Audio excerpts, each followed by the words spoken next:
Meus irmãos, boa noite, boa tarde, graça e paz. Abra sua Bíblia no livro de Atos dos Apóstolos, capítulo 12. Vamos compartilhar um pouco da palavra do Senhor nesse tempo que nós temos de culto. Vamos hoje compartilhar um pouquinho sobre duas atitudes de quando nós nos sentimos de mãos amarradas. Duas atitudes que nós podemos fazer quando nada pode ser feito. Eu imagino que você na sua vida, em todas as áreas da sua vida, já chegou algum momento onde você simplesmente disse: não há nada que eu possa fazer diante desta realidade. Atos capítulo 12, do verso 1 ao verso 10. E a questão para a gente pensar nessa noite, queridos, é exatamente isso. O que eu vou fazer? O que eu posso fazer quando não há nada a ser feito?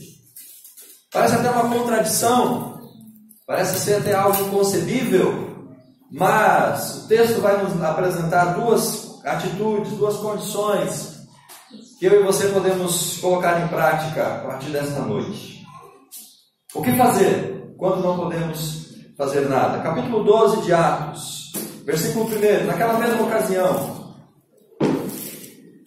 o rei Herodes decidiu maltratar alguns da igreja.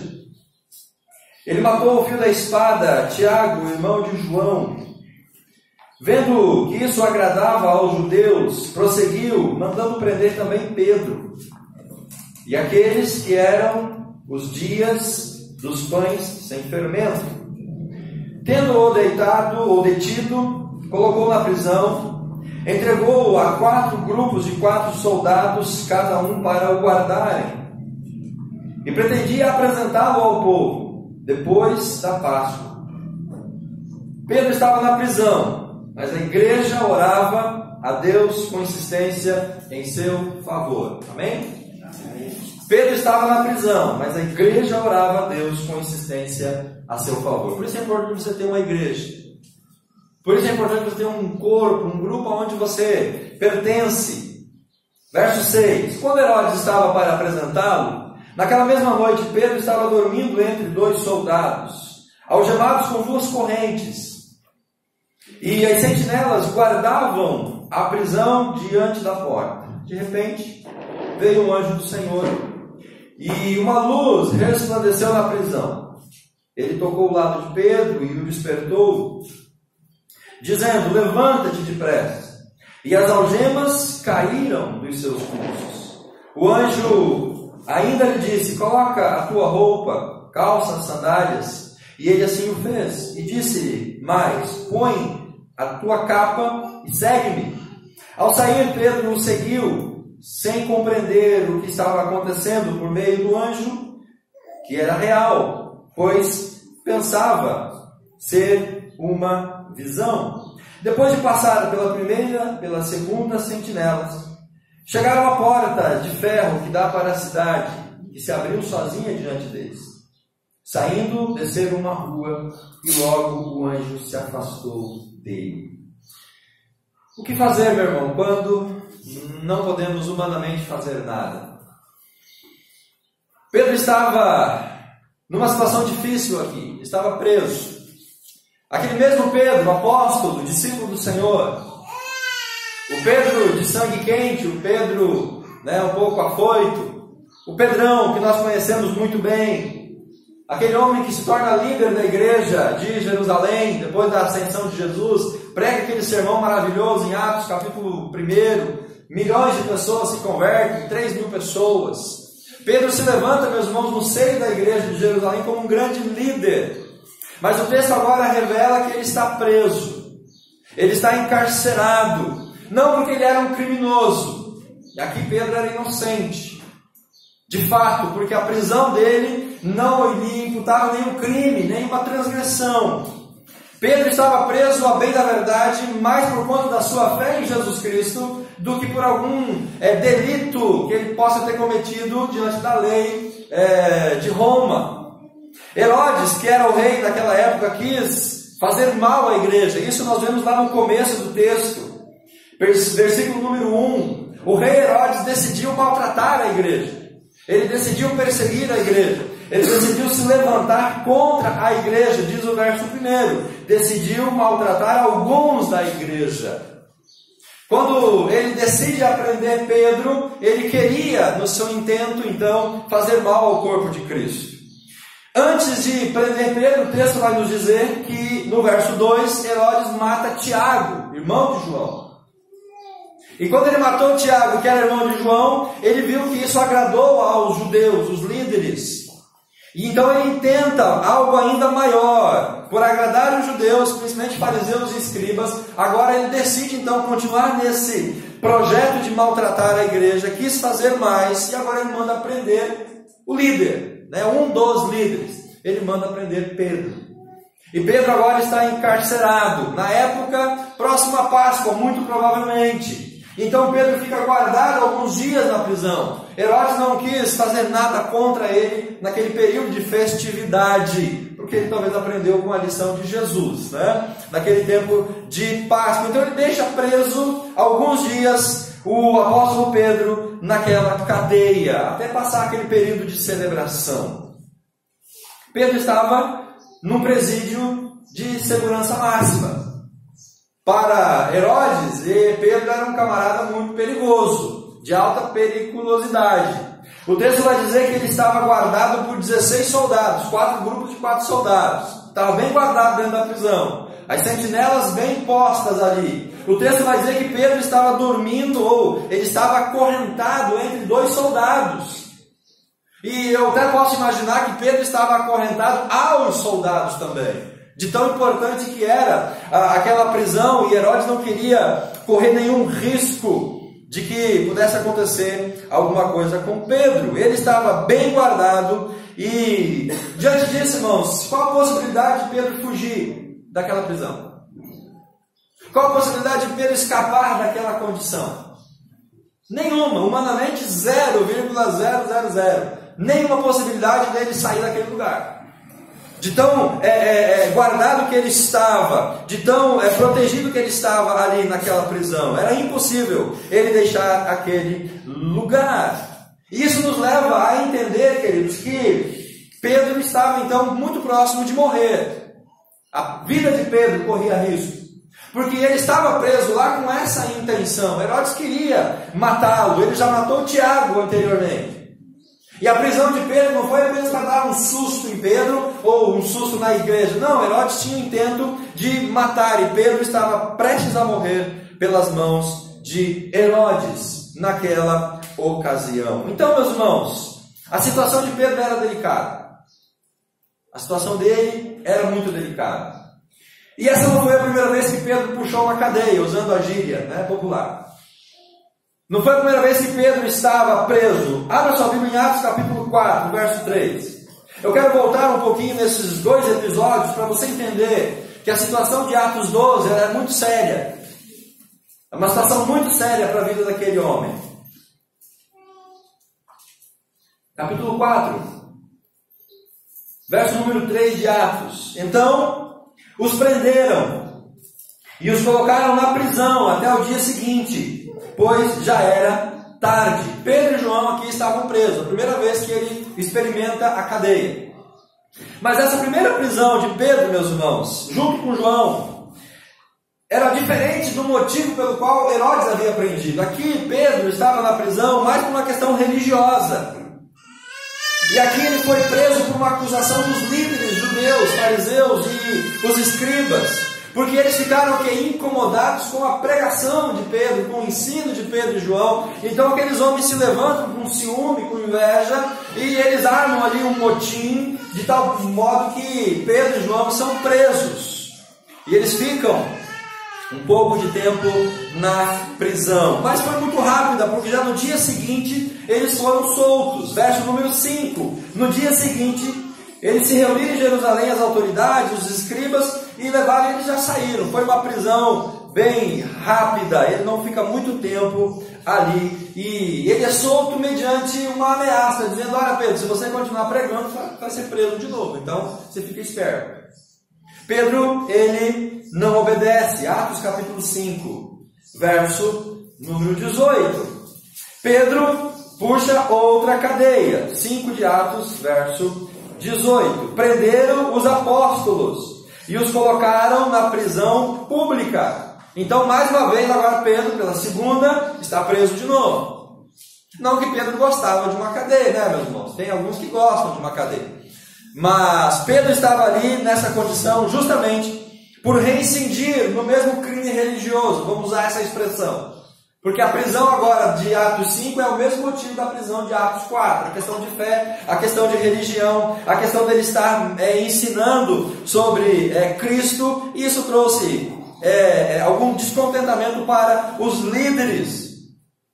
Ele estava ali agora, mas a prisão dele, ou a soltura dele foi diferente. Porque o verso 19 diz que naquela noite um anjo do Senhor abriu as portas do cárcere, tirando-os para fora.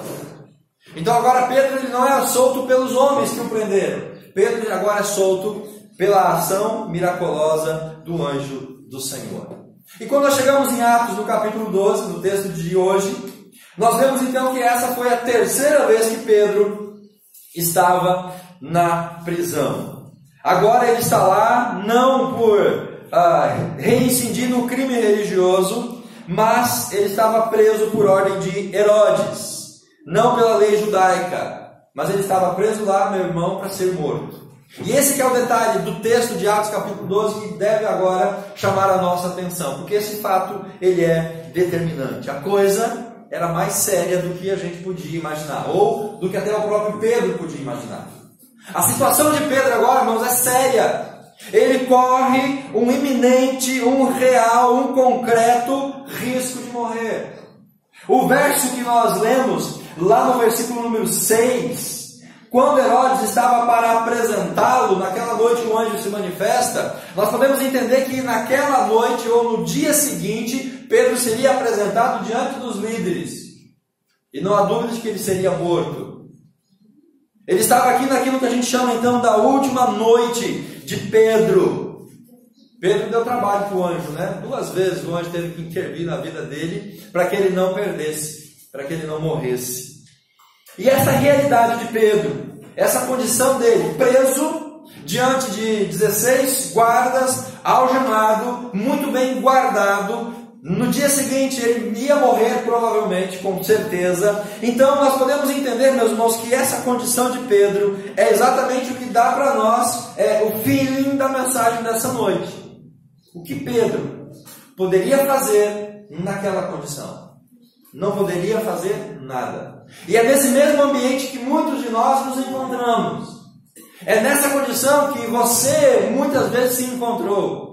Não há dúvida de que você esteve na sua vida diante de muitas realidades igual Pedro, não podendo fazer nada, nenhuma possibilidade humana de mudar aquela condição. Nenhuma chance de mudar aquilo, por mais que ele se esforçasse, que ele lutasse, que ele se debatesse, que ele tentasse por todas as formas. Igreja, ele não mudaria a sua condição, porque nada humanamente poderia ser feito para ele se livrar das sentinelas, para que ele pudesse abrir aquela porta, para que ele pudesse então estar livre. Todo empreendimento humano seria ineficaz. Pedro não podia fazer nada. É nessa condição que você está vivendo?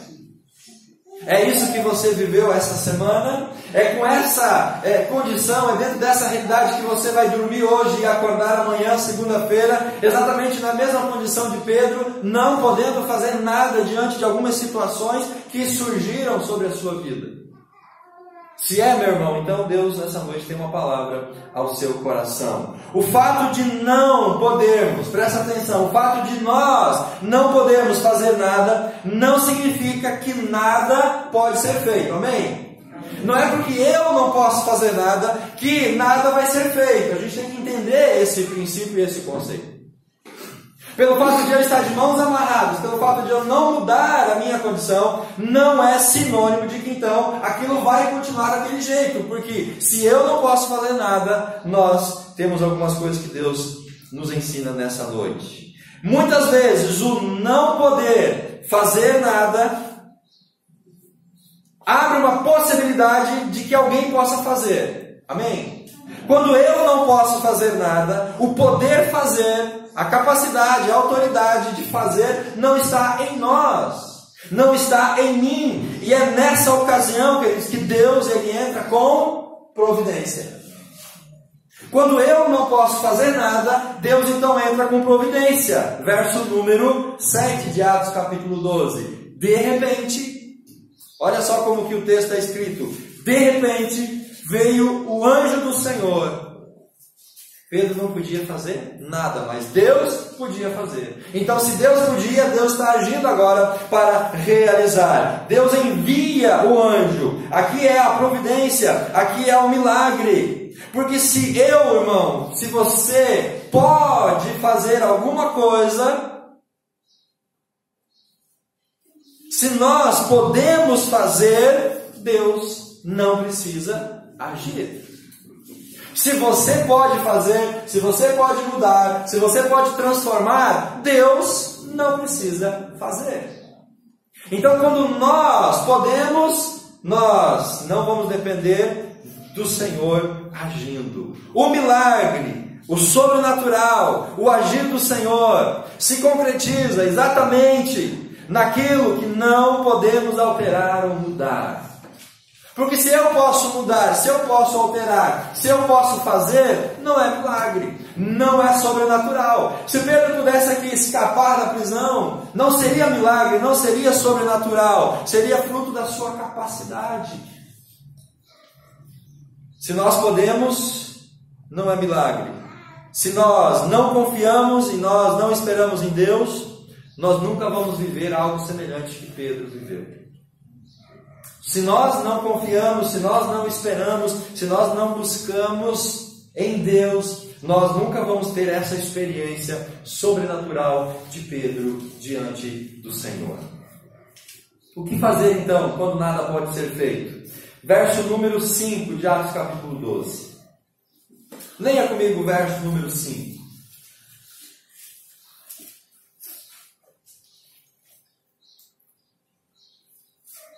Pedro estava na prisão, mas a igreja orava. É isso que diz a sua Bíblia? A igreja orava a Deus com insistência em favor de Pedro. Amém, queridos? Então, quando você não pode fazer nada, tenha certeza de que alguém pode fazer algo por você. E esse algo é orar. Então, quando nada pode ser feito, ore. A igreja estava em oração. A igreja se reúne para interceder em favor de Pedro. Então, quando não podemos fazer nada, nós podemos contar com alguém que vai nos ajudar. E aí entra a figura do corpo de Cristo, a figura da igreja, a figura da família, dos irmãos, da mãe, do pai. Nós podemos contar com esse exército que vai interceder por mim, porque talvez eu estou tão fragilizado, tão fraco, que nem orar por mim mesmo eu estou podendo fazer. E aí entra então a importância de nós estarmos juntos. A igreja orava por Pedro. Aliás, orar é algo que nós sempre podemos fazer, mas que nem sempre a gente faz. Orar, irmãos, é algo que a gente sempre pode fazer, mas que nem sempre nós fazemos. E digo isso não por você, falo pela minha experiência. Pedro também orava, mesmo que ali em espírito, mesmo que ali, no seu coração, em oração, diante daqueles soldados guardados. Pedro estava ali naquele tempo e a igreja orava. Sabemos que a igreja orava porque quando a gente lê lá no verso 12, há essa confirmação. Depois de refletir nessas coisas, verso 12, dirigiu-se à casa de Maria, mãe de João, também chamado Marcos, onde muitas pessoas estavam reunidas e oravam. Então não eram 2 ou 3 pessoas ou meia dúzia, eram muitas pessoas. Aquela igreja nos ensina isso, queridos, que como igreja nós temos a responsabilidade de orar uns pelos outros, de interceder uns pelos outros, de clamar a Deus uns pelos outros. A igreja estava lá intercedendo, muitas pessoas reunidas orando, e sem sombra de dúvida, o que acontece com Pedro, o milagre, a soltura, o anjo vindo, meus irmãos, é resposta de oração daquela igreja. Não tem dúvida de que o agir sobrenatural do Senhor é resposta daquela igreja que orava. Então, quando nós oramos, quando nós nos dispomos a orar diante do Senhor, Deus Ele ouve, Deus Ele age e Ele faz então o milagre. A oração daquela igreja fez aquilo que Pedro não podia fazer. A atitude daquela igreja, ela não podia outra coisa a fazer a não ser orar. A igreja não podia invadir a prisão, a igreja não podia sequestrar os soldados, não podia entrar e fazer um motim para libertar Pedro. Mas a igreja podia dobrar os seus joelhos, aquela igreja poderia se reunir e se reuniu, e ela orava, e ela intercedia, e o poder que gera naquela oração da igreja é agora derramado lá onde Pedro estava. O anjo vai ao encontro dele e o liberta. A oração pode transformar situações. Amém? A oração pode transformar situações. Queridos, a oração pode transformar situações.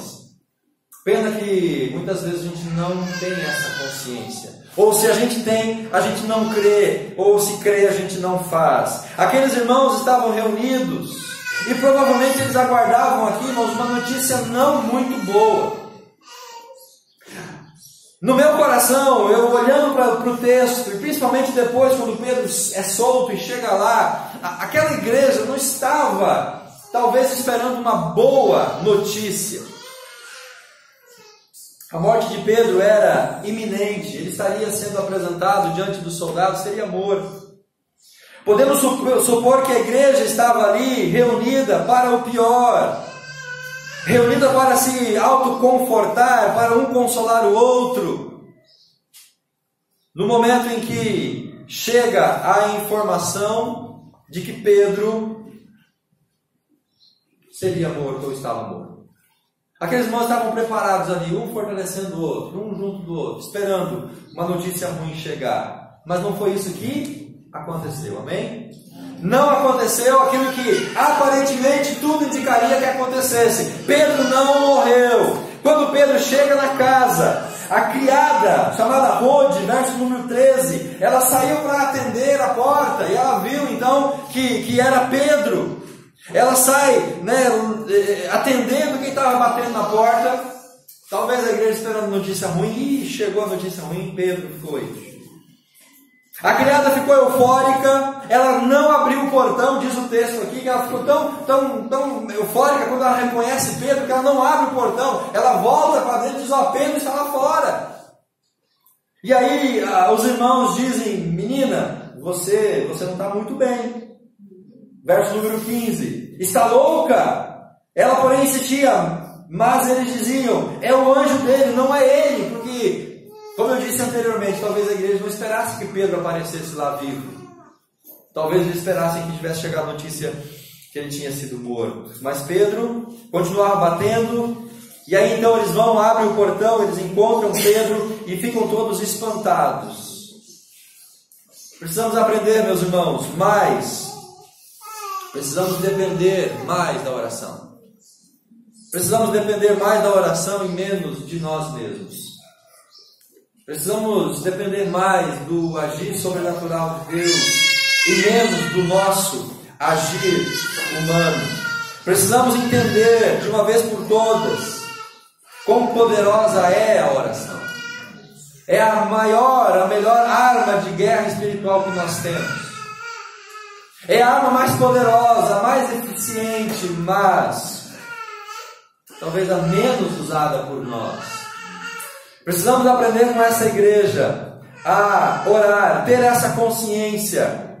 Não vamos mais desperdiçar o nosso tempo, o nosso esforço, o nosso suor, nos esforçando de nós mesmos, diante de situações que só Deus pode mudar. Querido, pare de lutar diante de situações que só Deus pode mudar.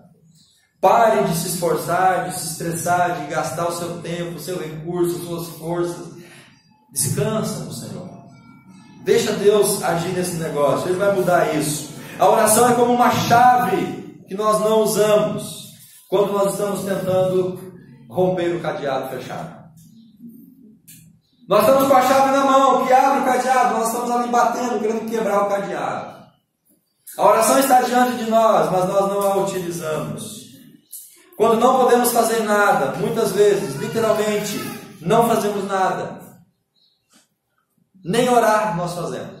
Quando nós estamos de mãos amarradas, nós continuamos assim. Nem mesmo a oração a gente pratica.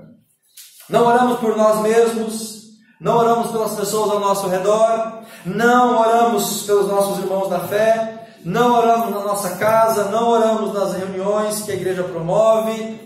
Nós não oramos. E a igreja nos ensina, irmãos, essa preciosa lição. Reunidos para a oração. Quantas coisas nós poderíamos ter mudado na nossa vida, no nosso contexto, se a gente tivesse, antes de mais nada, nos reunido para orar. Que sejam 2, 3, 5, 10. Quanto mais pessoas, a oração, ela potencializa. A igreja estava reunida para orar. Segundo, verso número 6 de Atos capítulo 12.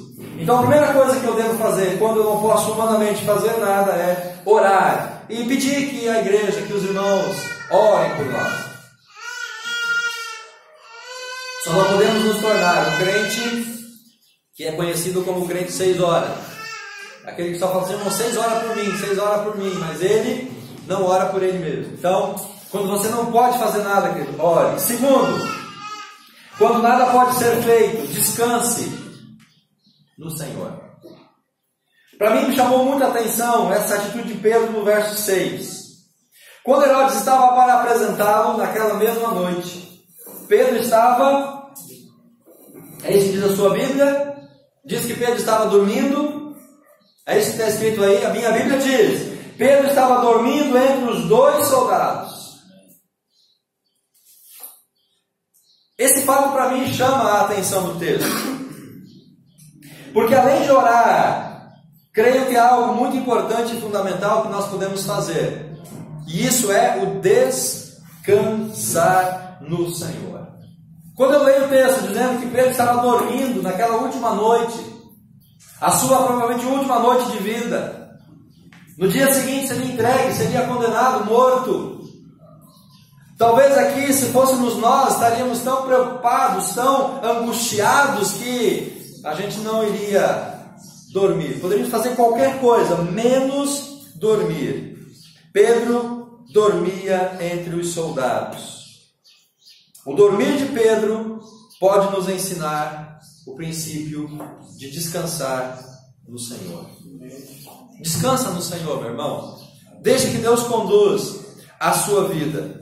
Se você sofre de insônia, você sabe que as preocupações, angústia, medo, dor, isso tudo faz com que o sono vá embora. E noites inteiras nós permanecemos em claro. Quando a gente está angustiado com alguma coisa, apreensivo com alguma coisa, tem uma prova importante para fazer, tem uma viagem, qualquer coisa, isso tira muitas vezes o sono e nós passamos noites em claro. Talvez você tenha essa dissaborosa realidade, de passar a noite sem dormir por conta de preocupações, de angústias. Por isso, meus irmãos, não faltava para Pedro motivos para ele perder o sono. Se coloque no lugar de Pedro, preso, bem guardado, algemado diante de soldados, no dia seguinte seria apresentado, julgado e morto. Você conseguiria dormir tranquilo? Você conseguiria deitar a sua cabeça no travesseiro e dormir profundamente como Pedro estava dormindo aqui? Aquela tinha tudo para ser a noite mais angustiante de Pedro. Aquela seria a noite de mais tensão na vida dele, mais medo. Uma noite que iria tirar o seu sono. Mas não, o verso 6 diz que ele estava dormindo entre os soldados. Meus irmãos, Pedro estava descansando no Senhor. Ele descansou naquele que ele conhecia. Ele descansou naquele que não havia abandonado ele quando ele nega 3 vezes. Pedro descansou porque Pedro estava seguro. Pedro descansou porque ele sabia que não estava desamparado. Pedro, ele descansou porque ele tinha consciência de que mesmo que ele morresse, No dia seguinte, ele estaria agora diante do Senhor, ele estaria no céu, na eternidade, teria cumprido o seu ministério. Pedro descansa, meus irmãos, porque ele sabia que morrer por Cristo era retribuir aquilo que Cristo tinha feito por ele na cruz. Então a morte diante de Pedro não era algo que o amedrontava, porque ele estava seguro de quem ele era, do que ele estava fazendo, do seu Deus e das suas recompensas. Então, diante disso, nada lhe tiraria o seu sono, nada afetaria a sua condição. E o Salmo número 3, verso 5, ele diz assim, o salmista, Salmo número 3, versículo 5: eu me deito e eu durmo e acordo, pois o Senhor é o que me sustenta. Pedro tinha essa consciência. Eu vou descansar no Senhor, eu vou ficar tranquilo porque Deus está me sustentando. Capítulo 4 de Salmo, verso 8, ou Salmo número 4, versículo 8. Em paz eu me deito e durmo, porque só Tu, Senhor, fazes com que eu viva em segurança. Amém, queridos? Amém. Então, quando nós temos a consciência de quem é o nosso Deus, quando nós descansamos, quando nós conhecemos, quando nós sabemos, quando nós cremos, nada vai tirar de nós aquilo que a gente pode chamar do sono dos justos. Você vai poder dormir tranquilo, porque você está guardado pelo Senhor. Quando nós descansamos no Senhor, nós abrimos a possibilidade de Ele agir de maneira sobrenatural. O descansar no Senhor desperta agora a possibilidade para Deus, através do anjo, lá no versículo número 7, agir. O descanso no Senhor abre, meus irmãos, a possibilidade para o milagre. Confiar e descansar é deixar o caminho aberto para o agir de Deus. Quando a gente confia e descansa, nós estamos dizendo: Deus, agora está nas Suas mãos, agora está diante do Senhor. Confiar e descansar é parar de atrapalhar aquilo que só Deus pode fazer. Porque de muitas situações, meus irmãos, nós atrapalhamos o agir do Senhor. Naquela noite, a última, o anjo entra em ação. Eu imagino que é o mesmo anjo lá do capítulo 5, que vai lá e tira Pedro e os outros apóstolos da prisão. O anjo entra em ação para realizar tudo aquilo que Pedro não podia. O anjo entra em ação para abrir as algemas de Pedro, versículo 7. E as algemas caíram dos seus pulsos. Ele não podia tirar as algemas dos seus pulsos, mas o anjo fez aquilo. Verso número 10. Depois de passar pela primeira e segunda sentinela, o anjo faz aquilo que Pedro não podia, se tornar invisível diante das sentinelas, porque o texto fala que eram pelo 16 soldados guardando Pedro. Eles estavam no meio de 2. Então as algemas caem, ele coloca a sua roupa. E os soldados não veem nada disso acontecendo. Pedro se veste, eles começam agora a sair, passando pelas outras sentinelas. Pedro não poderia se tornar invisível, mas o anjo o torna invisível. Em terceiro, eles caminham até a porta de ferro que dá para a cidade. E o que acontece? A porta se abriu sozinha para eles. Pedro não podia abrir aquela porta, mas o anjo fez. Amém, queridos? Então, quando nós descansamos no Senhor, nós abrimos a possibilidade para Deus realizar aquilo que eu não posso realizar. Quando a gente entrega tudo nas mãos do Senhor, eu estou dizendo: Deus, eu consegui chegar só até aqui. A partir daqui eu não posso mudar mais nada. Agora o Senhor assume então a minha vida e faça o que eu não consigo fazer. Deus vai agir nas situações impossíveis para nós. Deus vai agir, irmão, na situação que é impossível para nós. Ele não vai agir na situação que nós podemos. Quando Pedro e o anjo eles saem da prisão, eles andam uma quadra. E o texto diz, lá no versículo 10, o que acontece o quê? Saindo, final do verso 10, desceram uma rua. E o que acontece? O anjo se afastou deles. Então, até onde que Deus vai agir? Até onde é impossível para nós.